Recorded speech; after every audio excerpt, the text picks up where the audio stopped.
Because at first, in the emotion of the guy dying, he goes, quiet riot is over. And then 3 years later, it's like the guy's got bills to pay. He's allowed to get past grief. And then when he wants to do it again, all these alleged fans of the band start shitting all over him, which I don't get. It's like, it's his band. He gets to decide if you don't want to see it. Like, just some of the shit that people wrote was just really asshole things, right?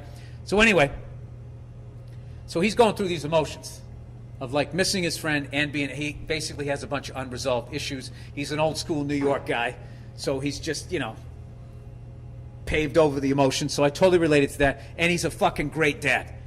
He has a daughter. You can just see, he's awesome, right? And just the way his daughter talked about him, you could see that. So anyway, so they hire this guy, and you can immediately tell by the guy's body language, he needs to be built up. And instead of building him up, Frankie is like taking out a little bit of his anger that the dude's not there. He's just saying this shit like, you're doing great in the rehearsals. And we can rehearse this thing another 9, 10 fucking times, but it doesn't mean shit till you get out there in front of those live fans. And I'm telling you, you can have a good show and everything's going to go perfect, but then the next show could be only okay, or it could be, and you literally see the lead singer he's like pulling into himself. And I'm just sitting there thinking like, that's not the road to go with this guy. This guy needs to be built up. And they don't do it, so they're doing their first gig.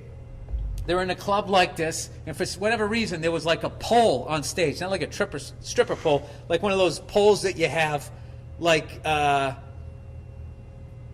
somebody's unfinished basement. So he's up there and he's killing the songs, but you can see he's kind of, you're stepping into the shoes of a fucking legend who died. You're like, these people are going to start booming. So he's killing the songs, but he's kind of like that. And at one point, they're doing like a drum solo. A guitar solo. And he just sort of kind of backed up and was leaning on the pole. So then they cut back after the show, and Frankie's getting in on him, just being like, he's like, what the fuck, man? You got to be out there selling the shit. You're fucking sitting there leaning on a fucking pole, right? I don't know. You got to see the thing, because I have this fascination. First of all, playing drums is a hobby. Big fan of Frankie and that band.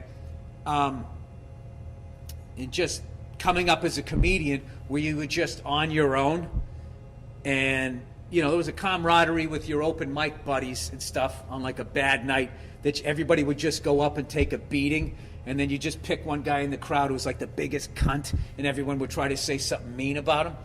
That was the only way we could bond. I just was always envious of like how a band gets on stage, feeds off of each other, and then you try to conquer a crowd that doesn't give a fuck, that wants to see somebody else, that is too shit-faced. It's a fucked up bill that you're on. Like, I always thought that stuff was amazing. So I can't recommend that documentary enough. I know I was talking about it like it was a little Spinal Tappy, but they all are.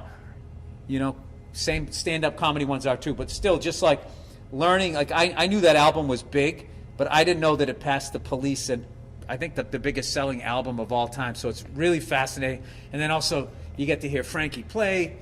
Oh, the original bass player too, who actually played on that album, but they had a picture of Rudy Sarzo on the back. They had the whole band, Carlos, Kevin, Frankie, and then Rudy.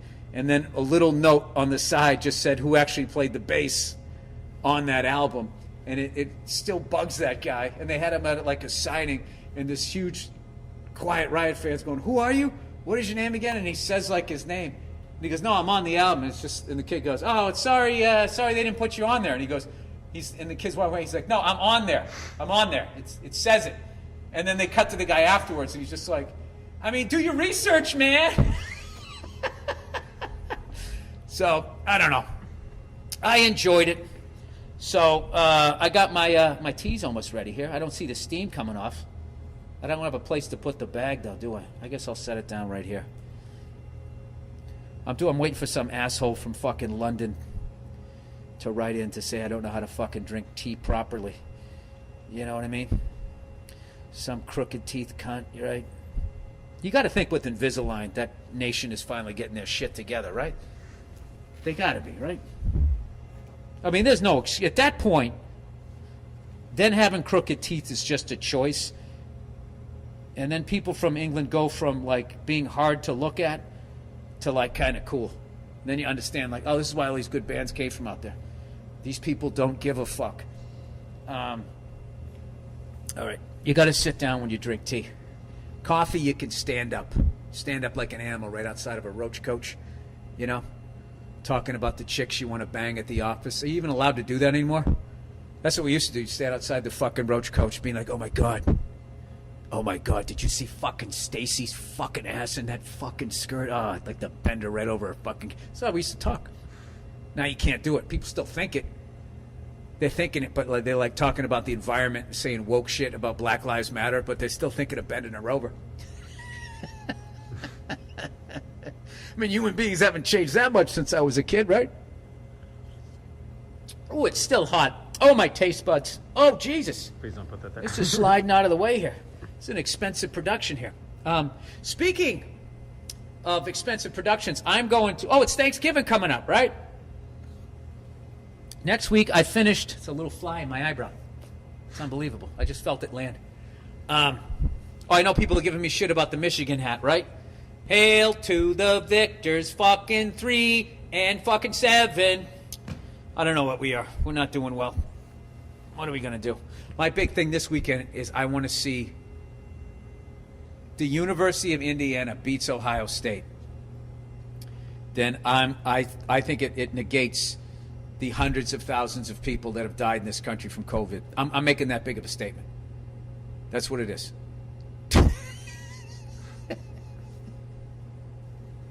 The amount of people that have died from COVID, you can fill up Ohio State Stadium. And as a tribute to them, I want to see the University of Indiana. I don't even hate Ohio State. I actually really like that team. I've liked the players that they've had. I like their colors. I like the whole fucking thing. It's just since they've had the playoff system, those are the fans that whine them. I don't even hear USC fans whining that much. But USC's fucking shady. You know what I mean? Anytime there's a fucking... Somebody told me that one time. Goes, anytime there's a scandal involving more than one school, USC is going to be one of them. You can't help it, you know? You're out here, there's Hollywood, there's cocaine, there's whoas. There's a lot of money at stake. You know, I bet that's how they sell them.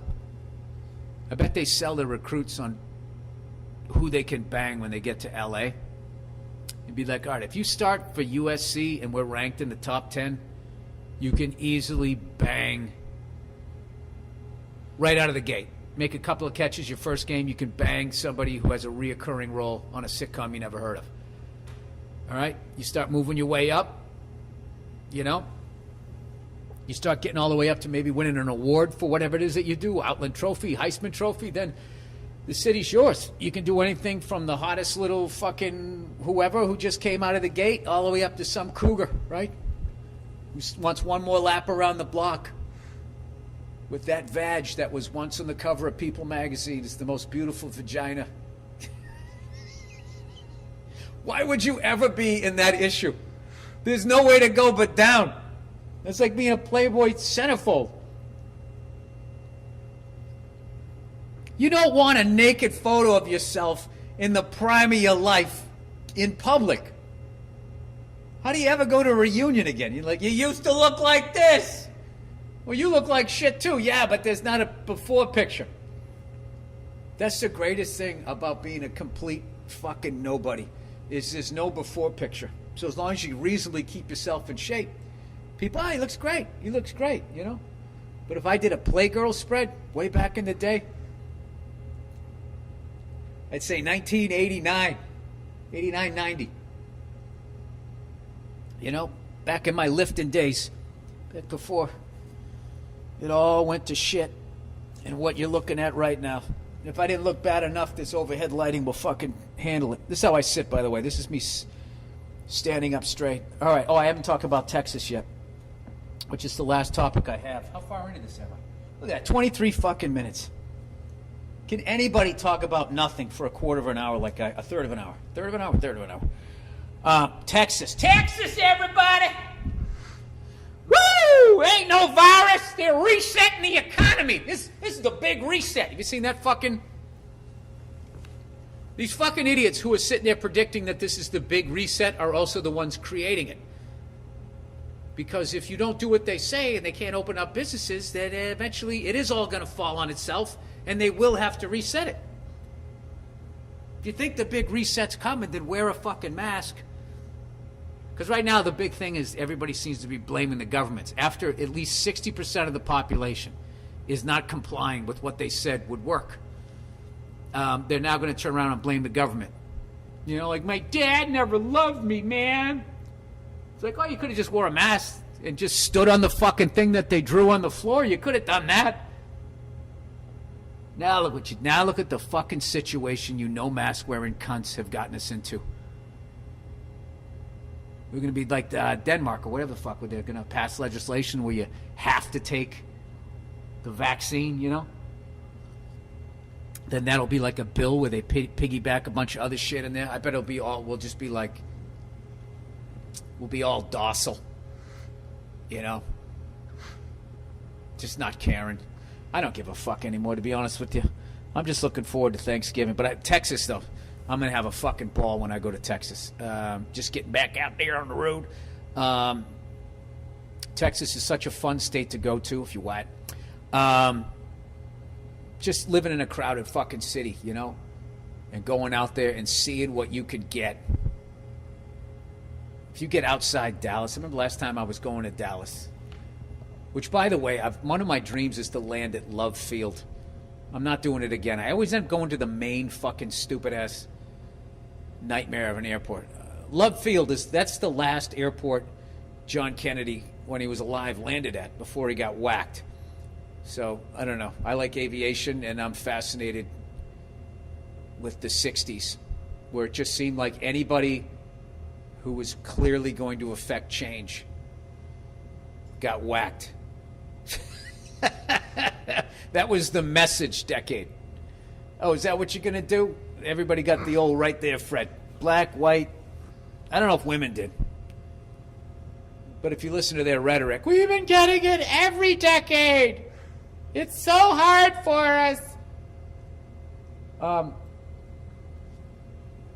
Hey, you think it's hard for you to go out in the workforce? Why don't you try living with yourself? All right there, sweetheart? Sorry. This is just all ignorance. So I'm going to be doing Dallas, Texas, the Big D, as they call it, the Big D. I'll tell you, if the ladies out there keep getting fake tits, they're going to call it the Big Double D. Huh? Hey, that's a joke right there. Trying them out. I'll tell you, Texas has great fake titties. They really do. I don't know what happened over there, but they somehow, the way they put that lunch bag of poison, of that cocktail of chemicals, you know what I mean? The way they make them hang, that you think that they're real. Because I remember being one of the first times I was there, I was like, Jesus Christ, what's in the water? And they're like, oh, no, this is the fake titty. Everything's bigger in Dallas. So they had all these big fucking fake tits, you know? All these hot chicks with big heads. You know, they got big heads down there. You know, they got room for it. You know what I mean? Big heads like mine. They got big heads like mine. And what's funny about the hot chicks there is you can see what they're going to look like when they get older. You know what I mean? With that big fucking head. You can just see her standing there with a rolling pin asking you where you were last night. But that's how I look at it. Then you got Houston. Houston's another fun one. And then you go to Austin. Austin's, you know, I don't know. They think they're smarter than the average person in Texas, and they're all hippy-dippy and groovy there. I don't know. There's a lot of white people there that need to wash their hair. It's a lot for me to say, considering I got a shaved head, but, you know, easy for you to say, Bill. You know, you just dunk your head in a sprinkler and you're ready to go. Fair enough, you know. All of those cities like Austin, Portland, those are all like hacky sack cities. You know, anti-government, people playing hacky sack and just fucking dress like they're going to Woodstock. I like to generalize. I'm going against the grain, you know. All right, have I talked enough to... Yeah, 28 minutes. Now I can do the advertising. Where's the ad? Do we have any advertising? We do. Is it in here? Is it in this... Now, if you open up your green folder, you'll see... Oh!